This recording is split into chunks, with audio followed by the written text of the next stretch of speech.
नमस्कार दोस्तों, अपनी पाठशाला चैनल पर आप सभी का हार्दिक स्वागत है। कैसे हो आप सभी? आशा करता हूँ कि आप सभी स्वस्थ होंगे, मस्त होंगे और लगातार अपनी पढ़ाई में लगे हुए होंगे। तो मित्रों, आज की कक्षा में हम बात करने वाले हैं महाराणा कुंभा के पुत्र रायमल से संबंधित और रायमल के पुत्रों के विषय में महत्वपूर्ण प्रश्नों की।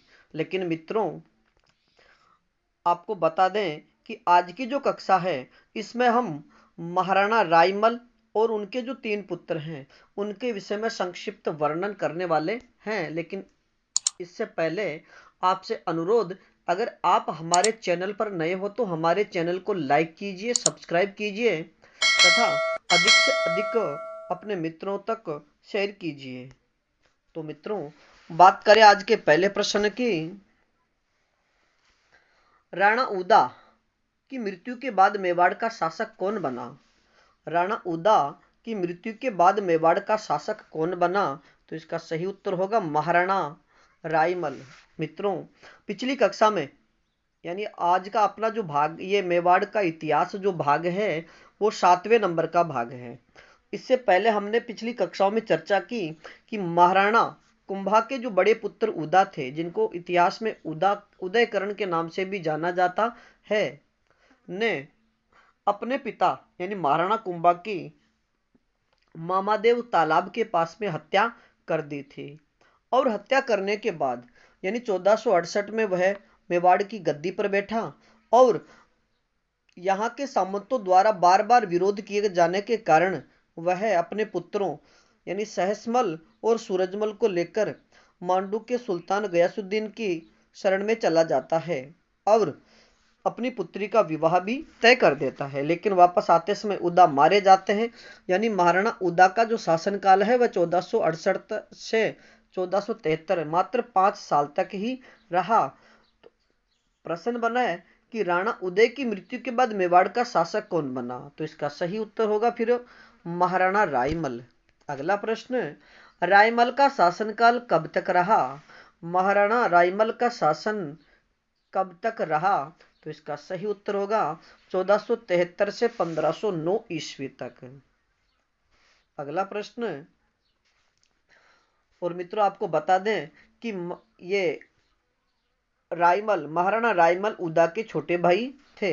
अगला प्रश्न, महाराणा रायमल के पिता का नाम क्या था? महाराणा रायमल के पिता का नाम क्या था? तो इसका सही उत्तर होगा महाराणा कुंभा। अगला प्रश्न, रायमल के शासक बनते ही आक्रमण करने वाला शासक कौन था? महाराणा रायमल के मेवाड़ का शासक बनते ही प्रथम आक्रमण करने वाला कौन था? तो इसका सही उत्तर होगा गयासुद्दीन। मित्रों याद रखिए कि उदा के अनुसार उदा ने अपनी पुत्री का जो विवाह तय किया था और उदा के जो पुत्र थे वह भी मेवाड़ को अपने अधिकार में लेना चाहते थे।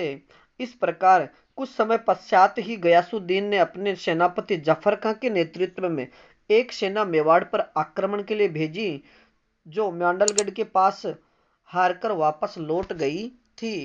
तो इस प्रकार रायमल के शासक बनते ही प्रथम आक्रमण करने वाला शासक गयासुद्दीन था। अगला प्रश्न, रायमल के समय घोसुंडी बावड़ी का निर्माण किसने करवाया?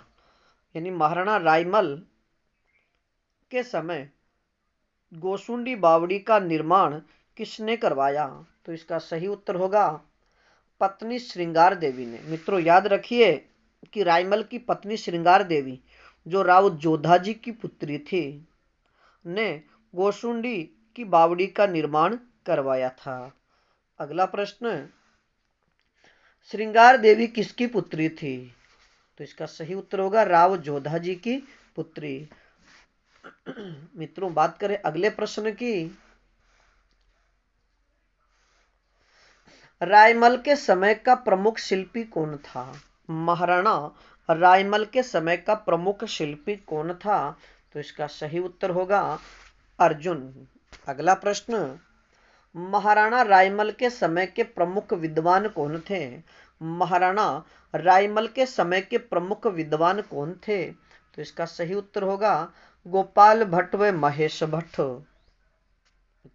अगला प्रश्न है, रायमल की वह पुत्री जिसका विवाह राव जगमाल से हुआ, यानी महाराणा रायमल की वह पुत्री जिसका विवाह सिरोही के राव जगमाल से हुआ, तो इसका सही उत्तर होगा आनंदाबाई। मित्रों, आपको बता दें कि रायमल के 11 रानियां और 13 पुत्र तथा 2 पुत्रियां थी, यानी महाराणा रायमल के 11 तो रानियां, 13 पुत्र और 2 पुत्रियां थी, जिनमें एक पुत्री जिसका नाम आनंदाबाई था का विवाह सिरोही के राव जगमाल के साथ हुआ था।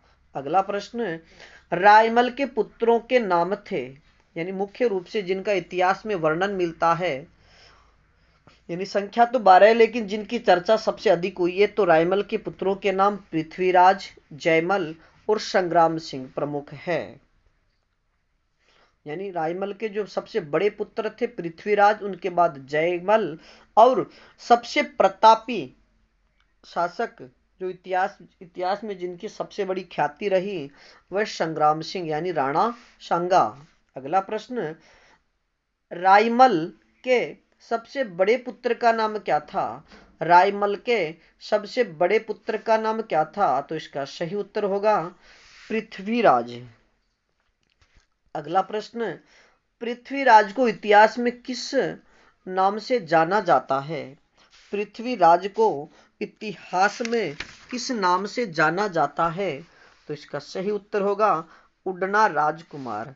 मित्रों, याद रखिए कि रायमल का सबसे बड़ा पुत्र जिनका नाम पृथ्वीराज था, जो अच्छा धावक यानी अच्छा दौड़ने वाला, वह कल्पना शक्ति में माहिर होने के कारण उडना राजकुमार के नाम से इतिहास में प्रसिद्ध हुए। बात करें अगले प्रश्न की, रायमल के पुत्र पृथ्वीराज के घोड़े का नाम क्या था? रायमल के पुत्र पृथ्वीराज के घोड़े का नाम क्या था? तो इसका सही उत्तर होगा साहण। अगला प्रश्न, पृथ्वीराज ने किस दुर्ग का पुनरुद्धार करवाया था? पृथ्वीराज ने किस दुर्ग का पुनरुद्धार करवाया था? तो इसका सही उत्तर होगा अजमेर दुर्ग का। अगला प्रश्न, पृथ्वीराज ने अजमेर दुर्ग के जीर्णोद्धार के बाद उसका क्या नाम रखा? पृथ्वीराज ने अजमेर दुर्ग के जीर्णोद्धार के बाद अजमेर दुर्ग का क्या नाम रखा? तो इसका सही उत्तर होगा तारागढ़ दुर्ग। मित्रों, याद रखिए कि पृथ्वीराज ने अपनी पत्नी तारा यानी तारा देवी यानी जो तारा थी उसी के नाम पर इस दुर्ग का नाम तारागढ़ रखा। मित्रों, आपको बता दें कि तारागढ़ यह राव सुल्तान द्वारा जयमल की हत्या के बाद यानी राणा रायमल के जो दूसरे पुत्र थे जयमल, वह तारा पर आसक्त थे। इस कारण उन्होंने सुल्तान से उनकी पुत्री से विवाह करने की जिद की, जिससे सुल्तान ने जयमल की हत्या कर दी और जयमल की हत्या के बाद पृथ्वीराज ने तारा से विवाह का निश्चय किया। उसने टोडा पर आक्रमण कर उसे जीतकर राव सुल्तान को सौंपा। यानी राव सुल्तान टोडा के शासक थे जिस पर गयासुद्दीन ने अधिकार कर लिया था और राव सुल्तान ने यह घोषणा की कि जो भी मुझे टोडा वापस दिलाएगा उसके साथ में अपनी पुत्री का विवाह करूंगा। तो पृथ्वीराज ने टोडा को राव जीतकर सुल्तान को सौंप दिया और वचनबद्ध राव सुल्तान ने तारा का विवाह पृथ्वीराज से कर दिया। पृथ्वीराज ने अजमेर दुर्ग का जीर्णोद्धार कर उसे अपनी पत्नी के नाम तारागढ़ रखा। अगला प्रश्न, डॉक्टर ओझा के अनुसार एक ज्योतिषी ने किसके राजयोग की घोषणा की? डॉक्टर ओझा के अनुसार एक ज्योतिषी ने किसके राजयोग की घोषणा की थी? तो इसका सही उत्तर होगा राणा सांगा। मित्रों, याद रखिए कि एक बार पृथ्वीराज, जयमल और राणा सांगा तथा उनका चाचा सारंगदेव किसी ज्योतिषी के पास गए और वहां पहुंचने पर ज्योतिषी ने राणा सांगा के राजयोग की घोषणा की और यह बात सुनकर के पृथ्वीराज ने राणा सांगा पर अपनी तलवार से वार किया। और दूसरी जो किंवदंती है वह यह मिलती है कि एक भीमल गांव की चारण जाति की पुजारिन जो जो जिसके पास तीनों भाई जिसमें पृथ्वीराज, जयमल व संग्राम सिंह थे और उन सारंगदेव उनके चाचा जो उसके पास गए, तो पृथ्वीराज, सारंगदेव और जयमल चारपाई पर बैठे हुए थे और राणा सांगा नीचे बैठे हुए थे। तो ऐसा देखकर पुजारी ने कहा कि इस आगे होने वाला राजा नीचे क्यों बैठा है। यह बात सुनकर पृथ्वीराज बहुत क्रोधित हुए। अगला प्रश्न, सांगा के राजयोग को कौन सहन नहीं कर सका। राणा सांगा के राजयोग की जो कल्पना थी या जो घोषणा थी को कौन सहन नहीं कर सका, तो पृथ्वीराज। अगला प्रश्न, किसके हमले के कारण राणा सांगा की आंख फूट गई थी। किसके हमले के कारण राणा सांगा की आंख फूट गई थी, तो इसका सही उत्तर होगा पृथ्वीराज के। मित्रों याद रखिए कि जब चारण जाति की पुजारिन और ज्योतिषी के कहे अनुसार, यानी ज्योतिषी और चारण जाति की जो पुजारिन थी उसने भी राणा सांगा के राजा बनने की या राजयोग की जब घोषणा की, तो पृथ्वीराज को यह बात सहन नहीं हुई और उसने उसी समय राणा सांगा पर अपनी तलवार से हमला किया, जिसे तलवार की हूण से राणा सांगा की एक आंख फूट गई थी। अगला प्रश्न, पृथ्वीराज के हमले से बचकर राणा सांगा कहां गया। पृथ्वीराज के हमले से बचकर सांगा कहां पर गए, तो इसका सही उत्तर होगा अजमेर के करमचंद पंवार के पास में। लेकिन मित्रों आपको बता दें कि जब पृथ्वीराज सांगा पर टूट पड़ा, यानी सांगा पर हमला किया, तो सारंग देव ने किसी तरह राणा सांगा को बचाया जो इनका चाचा था, और सांगा वहां से जान बचाकर भाग खड़ा हुआ। तब जयमल उसका पीछा करता हुआ शेवंतरी गांव जो राज संबंध में है वहां पहुंचा और वहां राठौड़ बीदा ने राणा सांगा को शरण दी, लेकिन राठौड़ बीदा जयमल के हाथों मारा गया और इस प्रकार राणा सांगा से गोडवाड़ के रास्ते होते हुए वह अजमेर पहुंचा, जहां श्रीनगर के रहने वाले करमचंद पवार ने उनको शरण दी। तो इसका सही उत्तर होगा पृथ्वीराज के हमले से, यानी प्रश्न है पृथ्वीराज के हमले से बचकर राणा सांगा कहां गया, तो इसका सही उत्तर होगा अजमेर के करमचंद पवार के पास में। और मित्रों आपको बता दें कि करमचंद पवार एक डकैत था, डाके डालकर जीवन निर्वाह किया करता था और सांगा को भी मजबूरी में इसी काम में शामिल होना पड़ा। लेकिन किसी के द्वारा राणा सांगा की वीरता और उसके शौर्य को देखकर करमचंद पवार ने अपनी पुत्री का विवाह भी राणा सांगा से कर दिया, और जब तक राणा सांगा ने मेवाड़ का राज या सिंहासन नहीं मिला या मेवाड़ के राजा नहीं बने, तब तक वह करमचंद पवार के पास ही रहे। अगला प्रश्न, पृथ्वीराज की मृत्यु किस प्रकार हुई, यानी रायमल के सबसे बड़े पुत्र पृथ्वीराज की मृत्यु किस प्रकार हुई, तो इसका सही उत्तर होगा विषाक्त लड्डू खाने के कारण। अगला प्रश्न, पृथ्वीराज को जहर मिले लड्डू किसने दिए थे। पृथ्वीराज को जहर मिले लड्डू किसने दिए थे, तो इसका सही उत्तर होगा बहनोई जगमाल ने। मित्रों याद रखिए कि पृथ्वीराज के जो बहनोई थे यानी आनंदाबाई के जो पति थे, उन्होंने पृथ्वीराज को विषयुक्त यानी जहर मिले हुए लड्डू दिए और उन लड्डुओं के खाने के कारण ही पृथ्वीराज की मृत्यु हो गई, यानी कुंभलगढ़ दुर्ग के समीप ही उनकी मृत्यु हो गई। अगला प्रश्न, पृथ्वीराज की छतरी कहां पर बनी हुई है, यानी राणा पृथ्वीराज की छतरी कहां पर बनी हुई है, तो इसका सही उत्तर होगा कुंभलगढ़ दुर्ग में। और मित्रों याद रखिए कि राणा पृथ्वीराज की छतरी जो कुंभलगढ़ में बनी हुई है, में उनकी छतरी 12 खंभों की है। अगर प्रश्न पूछ लिया जाए कि राणा पृथ्वीराज की छतरी कितने खंभों की है, तो इसका सही उत्तर होगा 12 खंभों की। अगला प्रश्न, रायमल के पुत्र जयमल की हत्या किसने की? यानी राणा रायमल के पुत्र जयमल की हत्या किसने की? तो इसका सही उत्तर होगा टोडा के राव सुल्तान ने। मित्रों, मैंने पहले भी बताया कि राव टोडा यानी जो टोडा के राव थे सुल्तान, जिनकी पुत्री थी ताराबाई, और तारा राव सुल्तान पर गयासुद्दीन ने आक्रमण करके टोडा को अपने अधिकार में कर लिया था।